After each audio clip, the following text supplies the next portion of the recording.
सोनम वांगचुक को भी हटाया गया, स्टूडेंट के ऊपर लाठीचार्ज भी हुआ और पश्चिम बंगाल में 21 जुलाई भी आ रहा है। पिछले दिन टीएमसी का रैली में बीजेपी का हमला हुआ, तो ये सब चीज को लेकर टीएमसी से बात करते हैं और जानने की कोशिश करते हैं उनका क्या स्टैंड पॉइंट है।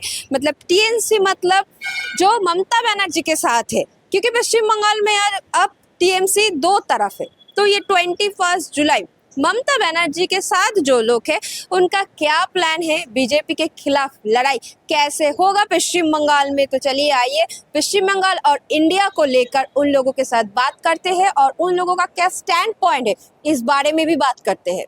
जंतर मंतर में जो हुआ, फोर्सफुली पुलिस आकर सोनम वांगचुक को भी उठा लिया और स्टूडेंट को भी उठा लिया। मतलब ये तो डेमोक्रेटिक राइट है हर किसी का प्रोटेस्ट करने का। तो एजुकेशन सिस्टम के खिलाफ लड़ाई है, कोई पॉलिटिकल पार्टी के खिलाफ तो लड़ाई नहीं है। तो अब इंडिया में ऐसा सिचुएशन आ गया कि बीजेपी के खिलाफ आवाज़ उठाएंगे तो पुलिस उठाकर चला जाएगा, लेकर चला बीजेपी जाएगा। के खिलाफ अगर आप कुछ भी बोलेंगे उसके बाद आप यही दृश्य देख पाएंगे कि अगर आप प्रोटेस्ट कर रहे हैं, अगर आप कुछ बोल रहे हैं, अगर आप मैदान में उतरे हैं, तो आप लोगों को मैदान से कैसे उठाकर जेल में लेके जाएंगे, ये उन लोगों का मेन टारगेट रहता है। हम ये बात इसीलिए बोल रहे हैं कि सोनम वांगचुक जो है, हम सभी जानते हैं कि सोनम वांगचुक जो हमारे भारत के लिए किए थे, उसके बाद भी उनके ऊपर एंटी नेशनलिस्ट का तकमा लगाने की बहुत कोशिश किया था इन लोगों ने। और हम ये बात इसीलिए बोल रहे हैं, अब सोनम वांगचुक जो जंतर मंतर में उपस्थित है, 20 दिन से जो अनशन कर रहे हैं, 20 दिन से वहाँ जब उपस्थित है, हम लोगों को समझना पड़ेगा कि सोनम वांगचुक ये जो कर रहे हैं ये उनके लिए नहीं है। सोनम वांगचुक ये जो कर रहे हैं ये आपके लिए, हमारे लिए और जो फ्यूचर जनरेशन है उन लोगों के लिए है। और आज के दिन में जो लोग खुद को एपोलिटिकल बोल के ये चीज़ से सोनम वांगचुक को जब वहाँ से उठाकर लेके जा रहा है पुलिस लोग, आज आप लोगों ने देखा वो दृश्य। हम बार बार एक ही चीज़ बोलना चाह रहे हैं कि अब हम सभी को जागना पड़ेगा। हम बहुत दिन सो चुके हैं, अब हम सभी को जागना पड़ेगा। उसके बाद बोलना पड़ेगा कि भाई, हम बंगाली में एक बात करते हैं कि भाई राजा आप तुम्हार कापुर को था। इसका मतलब ये है भाई, जो शासक में बैठे हैं, हम उन लोगों को ये प्रश्न कर रहे हैं कि आपका जो वस्त्र है वो कहाँ है, आप उलंग बैठे हुए हैं। हम ये बात इसीलिए बोल रहे हैं, हम आँख में आँख रख के उसके बाद ये बात बार बार बोले हैं। हम अगले दिन में भी बोलते रहेंगे ये बात, क्योंकि हम लोगों को समझना पड़ेगा कि ये जो लड़ाई है ये हमारे भारत के लिए लड़ाई है, ये जो लड़ाई है ये हमारे बंगाल के लिए लड़ाई है, ये जो लड़ाई है ये फ्यूचर के लिए लड़ाई है। मतलब यही बात बोलना चाह रहे हैं कि हम इतने लोग जो मारे गए हैं, इतने जो स्टूडेंट सुसाइड किए हैं, इसका दायित्व कौन लेगा? आगे के जनरेशन जब आएंगे, उसके बाद भी अगर नीट का पेपर ऐसे लीक होता रहेगा तो आगे के जनरेशन का भविष्य क्या होगा? इसीलिए जब सोनम वांगचुक वहाँ बैठे हैं, उसके बाद हम देख पा रहे हैं कि जो सरकार में है वो लोग कोई बात नहीं कर रहे, वो लोग इग्नोर कर रहे हैं, वो लोग इन लोगों को वैसे ही बैठ के रहने के लिए, माने वहाँ पे अगर ये आंदोलन हो रहा है, उन लोगों को कैसे वहाँ से उठा के लेके जाएंगे, this is the only target. They are focusing on this. Lathicharge भी हो रहा है। हम लोग देख पा रहे हैं कि कैसे पुलिस लोग वहां घुस के उसके बाद जो स्टूडेंट्स है उन लोगों के ऊपर अत्याचार कर रहा है, सोनम वांगचुक को उठा के वहां से लेके जा रहा है। हम बार बार यही बात बोलना चाहते हैं, ये स्टूडेंट्स से ये लोग इतना डरते क्यों है? हाँ। ये स्टूडेंट्स अगर आंदोलन करेंगे, उसको देख के ये लोग इतना डर रहे हैं कि उन लोगों को पता चल रहा है, उन लोगों को मालूम चल रहा है कि अगर धर्मेंद्र प्रधान का रेजिग्नेशन हो जाएगा तो शायद वो लोग हार जाएंगे। ये समान चीज हमने बंगाल में भी देखा था। आप देखे थे कि कैसे हम लोगों का जो अपराजिता बिल है, हम बार बार अपराजिता वो रोका गया था। वो अपराजिता बिल किसके लिए था? अपराजिता बिल सिर्फ ममता दी और अभिषेक दा के लिए तो नहीं था। अपराजिता बिल था बंगाल के हर एक लड़की के लिए।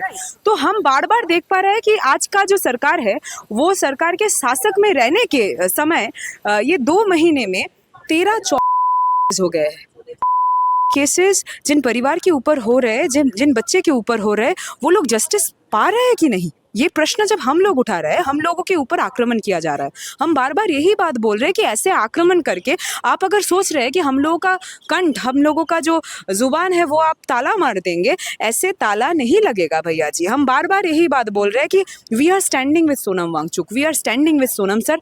और जो हो रहा है, जो सीजेपी के लोग जो कर रहे हैं, वो सीजेपी के जो लड़के लोग हैं, अभिजीत दिपके है और जो सोल्जर्स है, हम उन सभी को सल्यूट करते हैं।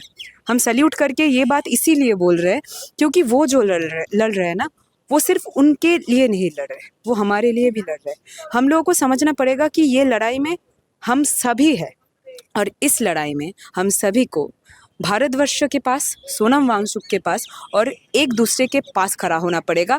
वो जो शासक में बैठे हैं, वो अगर हम लोगों का कॉलर पकड़ेगा, हम लोगों को बोलना पड़ेगा, भाई हम लोग गांधी जी के नीति में विश्वास करते हैं, इसीलिए हम अनशन कर रहे हैं। पर हम बंगाल में खड़े होकर जब ये बात बोल रहे हैं, हम आपको ये स्पष्ट करके बोलना चाहते हैं कि ये मिट्टी सुभाष का भी मिट्टी है। तो हम अगर गांधी जी का नीति आदर्श अपना रहे, इसका मतलब ये नहीं है कि हम वीक है। हम सुभाष का नीति भी अपना सकते हैं, और अगर सुभाष का नीति यहाँ का यंग जनरेशन अपना लेगा ना, तो सरकार में जो बैठे हैं उन लोगों को दिक्कत आ जाएगा। यही बात आपके जो लाइव है, आपके जो वीडियो है, उसमें बोलना चाहते हैं बस। हाँ, we all are standing with Sonam Wangchuk and this is a clear notification from everybody in Bengal, the new generation of Bengal. जी, ये जो लड़ाई है सोनम वांगचुक का, आप अकेले नहीं है। अभिजीत दिपके सर, आप अकेले नहीं है। Brother, we all are with you, we just want to say this. और 25 जुलाई भी आ रहा है। पिछले दिन जो टीएमसी का प्रोटेस्ट रैली था, उसमें बीजेपी का जो हमला हुआ, आप लोगों का लड़ाई पश्चिम बंगाल में बहुत कठिन हो जा रहा है। तो 21 जुलाई मतलब लड़ाई कितना कठिन है बीजेपी के साथ? हम ये एक बात बोलना चाहते हैं कि हम ना बंदूक से नहीं जतते। हम ये लोग, ये जो गुंडे मवाली लोग हैं, जिन लोगों को भेज दिया गया था हम लोगों का कंठ दबाने के लिए, हम इन लोगों से नहीं डरते। हम नहीं डरते इन लोगों से। इसीलिए हम बार बार यही बात पूछते हैं, जो सरकार में अभी बैठे हैं वो क्यों सो रहा है। हम बार बार यही बात पूछते हैं कि आज जो लोग खुद को एपोलिटिकल बोल के, उसके बाद सरकार जो ये सब चीज़ कर रहे हैं, वो चीज़ नहीं देख रहे हैं, और वो लोग इस सब चीज़ को सपोर्ट कर रहे हैं। हम बार बार उन लोगों को नींद से उठाकर यही बात पूछेंगे कि आप भी इस बंगाल का एक औरत है, आप भी इस बंगाल का एक नागरिक है। आप लोगों को इस बारे में बात करना पड़ेगा कि अभी जो चीज़ है, ये चीज़ सिर्फ एक पार्टी के अंदर रिस्ट्रिक्टेड नहीं रहा। आप लोगों को समझना पड़ेगा कि अगर विरोधी का कोई कंठस्वर नहीं रहेगा कोई डेमोक्रेसी में, तो डेमोक्रेसी ही नहीं रहेगा। आप लोगों को समझना पड़ेगा कि संविधान आपको, हमको जो अधिकार दिए हैं, जो शासक में बैठे हैं वो इस अधिकार को छीनने की कोशिश कर रहे हैं। हम ये अधिकार छीनने नहीं देंगे, और हम ऐसे ही ये लड़ाई कंटिन्यू करते रहेंगे। हम बार बार यही बात बोल रहे हैं कि हम मैदान में उतरेंगे, हम बात करेंगे, हम अपना आंदोलन चलाते रहेंगे। हम हाई कोर्ट के परमिशन लेने के बाद जो आंदोलन किए थे, उसके बाद भी वो जो शासक में बैठे हैं वो लोग इतना डर गए थे कि गुंडे मवाली को भेजना पड़ा था। तो ऐसे गुंडे मवाली को भेजने के बाद अगर वो लोग सोच रहे हैं कि हम लोगों को वो लोग रुकवा देंगे, हम बार बार बोलना चाहते हैं कि ये जो आग है ना, ये आग इतनी जल्दी नहीं रुकेगा। आज जो रावण है, उनका लंका जलाने के बाद ही ये आग रुकेगा। तो हम बार बार बोल रहे हैं कि अगर आपके तेल में कोई आग लगा के जाएगा ना, तो आप लोगों का रिस्पॉन्सिबिलिटी है कि वो लंका आप लोगों को ही जलाना पड़ेगा। वो अगर हम यू जनरेशन के लोगों के तेल में अगर आग लगाने की कोशिश करेगा, ये यूथ, ये छात्र, ये सभी लोग जिसका भविष्य है, ये सभी लोग मिलके उन लोगों को बार बार बोलेगा कि आपके लंका में हम ही आग लगाएंगे। पहली बात तो दिल्ली में जो हुआ, एजुकेशन सिस्टम के खिलाफ लड़ने के लिए स्टूडेंट के ऊपर लाठीचार्ज हुआ। आप भी एक यूथ है, आपको क्या लगता है इंडिया ऐसे ही आगे बढ़ेगा? হ্যাঁ, এইভাবেই ভারতবর্ষ এগাচ্ছে। 2014 থেকে যবে থেকে আমাদের দেশের সব থেকে শিক্ষিত মানুষটা প্রধানমন্ত্রী হয়েছে, দেশের হাল এরকমই হবে। কেন শিক্ষিত মানুষদের রাস্তায় নামতে হয়ে আন্দোলন করতে হচ্ছে শিক্ষা ব্যবস্থার বিরুদ্ধে? কেন এই অবস্থা মানুষের মধ্যে তৈরি করতে হচ্ছে? দেশের বিজ্ঞানীদের অনশনে বসতে হচ্ছে, হাঙ্গার স্ট্রাইক করতে হচ্ছে, আর তারপরে নির্লজ্জের মতন অশিক্ষিতরা দেশ চালাচ্ছে বলে নির্লজ্জরা কি করছে, পুলিশ দিয়ে তুলে দিচ্ছে। আজকে প্রধানমন্ত্রী কি পারতেন না একবার তার সাথে দেখা করতে, একবার তার সাথে যোগাযোগ করে বলতে যে আমরা এই আলোচনার সাপেক্ষ কিছু জিনিস মেটানো যায়? তা না করে পুলিশ তড়িঘড়ি করে তুলে নিয়ে চলে গেল, এবং তার ইচ্ছের বিরুদ্ধে গিয়ে তারপরে ছাত্রদেরকে কার্যত মেরে তোলার ব্যবস্থা। এইগুলো যে দিল্লি পুলিশ করছে, এটা দিল্লি তো নয়, বিজেপি শাসিত রাজ্যগুলোতেও এইগুলোই হবে। কেউ ওদের বিরুদ্ধে আন্দোলন করে তাকে পুলিশ মেরে তুলে দেবে। ওয়াংচুকের ক্ষেত্রে ওটা 19 দিন 21 দিন ট্রেনে নিয়ে যেতে পেরেছে, কিন্তু অন্য রাজ্যে সাধারণ ছাত্রছাত্রীরা যদি আন্দোলন করে সেটা 18 ঘন্টাও ট্রেনে নিয়ে যেতে পারবে না, তার আগে মেরে তুলে দেবে। এইভাবে চলছে শিক্ষা ব্যবস্থা, অত্যন্ত খারাপ, আর এইভাবে বেশি দিন দেশ চালানো যাবে না। और 21 जुलाई आ रहा है, टीएमसी का जो रैली था उनमें बीजेपी का हमला हमने दिखाया। आप लोग लड़ाई सामने से किया, तो मतलब 21 जुलाई अभी ये बीजेपी सरकार आने के बाद लड़ाई आप लोगों के लिए कितना कठिन है? क्योंकि जगह भी बदल हुआ ना। पहली बात तो हम आप लोग धर्मतला में करते थे, अब बिरला प्लानिटोरियम में शिफ्ट हो गया, तो लड़ाई तो पहले दिन से ही है।